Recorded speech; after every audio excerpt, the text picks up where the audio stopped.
तो आज हम बात करेंगे मेथड्स की इन जावा। तो फर्स्ट ऑफ ऑल जो चीज़ हमें डिस्कस करनी है मेथड्स के लिए वो है रिटर्न टाइप और दूसरी चीज़ है आर्ग्यूमेंट। तो पहले हम जान लेते हैं रिटर्न टाइप होते क्या क्या हैं। सो रिटर्न टाइप जो होता है वो आपका कोई भी डेटा टाइप हो सकता है, ठीक है ना। तो डेटा टाइप आप जानते होंगे कि data type can be primitive और can be non primitive also, यानी कि इंट फ्लोट ये सब भी आपके हो सकते हैं। It can be int, float, double, string, ठीक है ना, ये भी हो सकते हैं। और इसके अलावा अगर आपने कोई अपना ऑब्जेक्ट बनाया हुआ है, let's say you gated object as student, तो आप वो भी रिटर्न कर सकते हो। इसके अलावा अगर आप कुछ रिटर्न नहीं करना चाहते then you can use void, तो आप void यूज़ कर सकते हो, ठीक है ना। दूसरी चीज़ आर्ग्यूमेंट। सो आर्ग्यूमेंट देना भी मैंडेटरी नहीं है, और argument can be all this types except void। अब आर्ग्यूमेंट void क्यों नहीं हो सकता, मैं आपको स्ट्रक्चर बताता हूँ किसी भी मेथड का। तो स्ट्रक्चर होता है, let's say we are creating a void method, तो void, उसके बाद में मेथड का नेम, तो हम यहाँ पे बोल देते हैं प्रिंट करने के लिए मेथड बनाते हैं प्रिंट हेलो वर्ल्ड। तो हम कैमल केस यूज़ कर रहे हैं नेमिंग कन्वेंशन जो कि जावा हमको बोलता है, ठीक है ना। और हमने यहाँ पे कुछ भी रिटर्न नहीं करा तो हमने void लिखा, और कुछ भी वैल्यू पास नहीं की, तो आप उसको एम्प्टी रख दो। ये नहीं सोचना है कि जब हम रिटर्न void कर रहे हैं तो हमें पास भी void करना है, नहीं, वो सिर्फ रिटर्न टाइप है, इट्स नॉट अ टाइप, ठीक है ना, वो रिटर्न टाइप है void। तो आप void रख के कोई वेरिएबल भी नहीं बना सकते, तो रिटर्न आप कर सकते हो लेकिन void, क्योंकि जो मेथड होता है उसका नेचर है कि वो कुछ रिटर्न करे। अगर वो कुछ वैल्यू रिटर्न नहीं कर रहा किसी टाइप की तो वो void रिटर्न करेगा, ठीक है ना। तो इसको चला के एक बार देख लेते हैं हेलो वर्ल्ड को, इसके अंदर कोई पास कर देते हैं कुछ वैल्यू लेट हेलो, ठीक है ना। मेन मेथड बनाना पड़ेगा। किसी भी मेथड को कॉल कराने के लिए आपको मेन मेथड में ही उसको कॉल कराना पड़ेगा, क्योंकि जो एग्जीक्यूशन स्टार्ट होता है जावा का वो मेन मेथड से स्टार्ट होता है, ठीक है। और मेन मेथड क्योंकि स्टैटिक है तो आपका जो मेथड है वो भी स्टैटिक होना चाहिए, अदरवाइज़ वो कॉल नहीं होगा, ठीक है ना।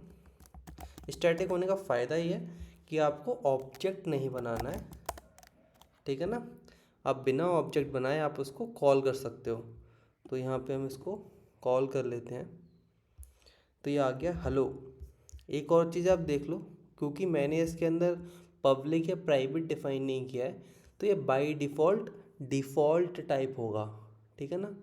जो एक्सेस मॉडिफायर्स होते हैं वो होते हैं पब्लिक, प्राइवेट, प्रोटेक्टेड और डिफ़ॉल्ट, ठीक है। तो अभी तो हमने रिटर्न टाइप void रख के एक मेथड बना दिया। एक और मेथड बनाते हैं जिसमें हम टाइप रखेंगे, लेट्स से स्ट्रिंग रख लेते हैं, तो स्टैटिक स्ट्रिंग, और इसमें भी हम प्रिंट वैल्यू लिख लेते हैं, ठीक है। और वो वैल्यू हम पास करेंगे, ठीक है। तो जो पास करेंगे वो भी एक स्ट्रिंग होगा, और उसी स्ट्रिंग को हम यहाँ पे रिटर्न कर देते हैं, ठीक है ना। तो मैंने एस आउट लिखा हुआ है, उसके बाद में मैं रिटर्न लिख देता हूँ। तो एस आउट की ज़रूरत नहीं है, क्योंकि हम यहाँ पे कुछ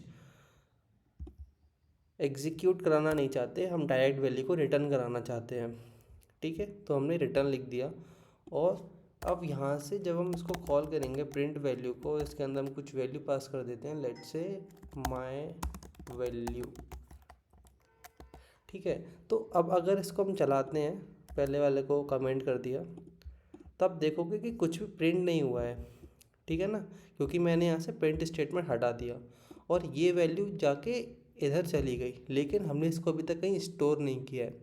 तो जब कभी हम किसी रिटर्न टाइप वाले मेथड को कॉल करते हैं तो हमें वो वैल्यू मिलेगी, लेकिन वो कभी स्टोर नहीं हुई, तो आपको वो कहीं ना कहीं स्टोर करनी पड़ेगी पहले वैल्यू,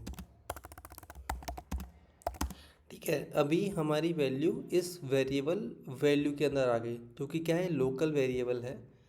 हम इस लोकल वेरिएबल को अगर प्रिंट कराएंगे then we will get our output, तो वो है माई वैल्यू, ठीक है ना। तो ये हो गया रिटर्न टाइप मेथड, ठीक है। फिर आर्ग्यूमेंट, इसके अंदर आर्ग्यूमेंट में हमने पास करा है वो है डबल कोट्स में माई वैल्यू, ठीक है ना।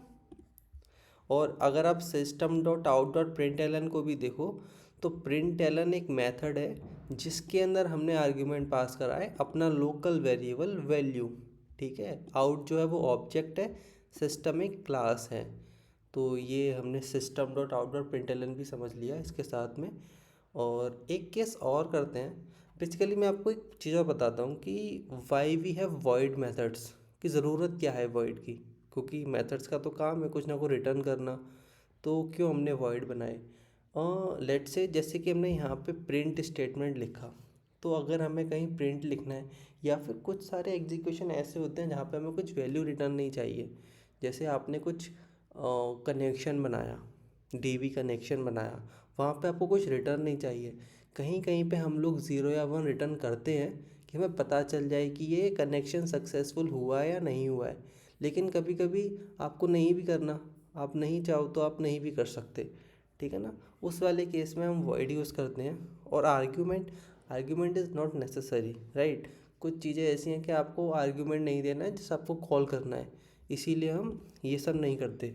इवन जो टेस्टिंग होती है, टेस्टिंग के लिए आपके पास कोई आर्ग्यूमेंट नहीं है, आपको पता है कि ये वैल्यू आपको चेक करनी है। लेट से मेरा मेथड से प्रिंट वैल्यू, और प्रिंट वैल्यू से मेरे को माई वैल्यू मिलेगी, तो मैं क्या लिखूँगा, एक अपना टेस्ट मेथड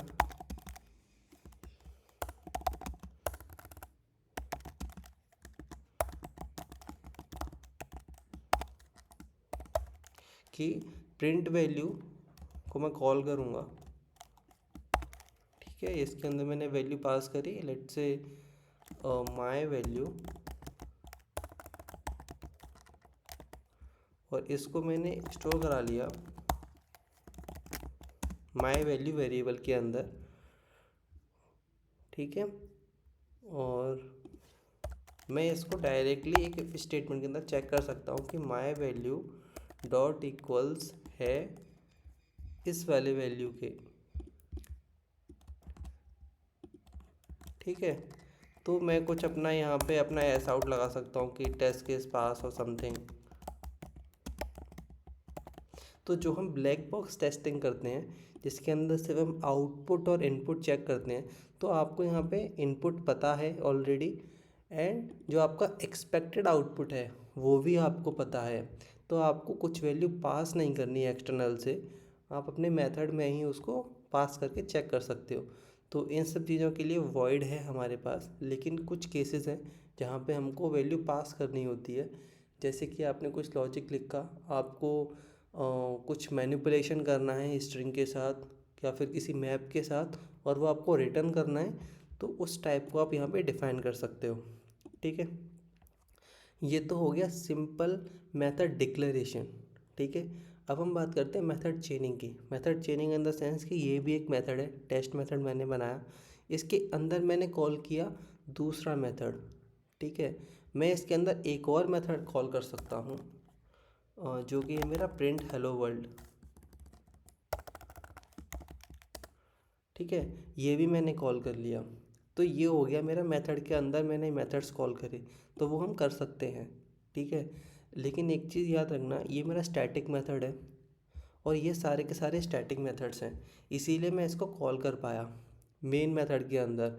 लेकिन अगर लेट से ये मेरा मेथड स्टैटिक नहीं है, टेस्ट, और मैंने इसके अंदर प्रिंट हेलो वर्ल्ड कॉल किया, तो वो मैं कर सकता हूँ। लेकिन अगर ये मुझे मेन मेथड में कॉल करना है तो मुझे इसको स्टैटिक बनाना पड़ेगा, क्योंकि प्रॉपर्टी है जावा की कि स्टैटिक मेथड्स जो है और स्टैटिक वेरिएबल वो स्टैटिक ब्लॉक के अंदर ही कॉल हो सकते हैं, या फिर मेन जो कि मेन मेथड है वो भी स्टैटिक है, तो आपके ये मेथड स्टैटिक होने चाहिए। Okay, that's all for this video.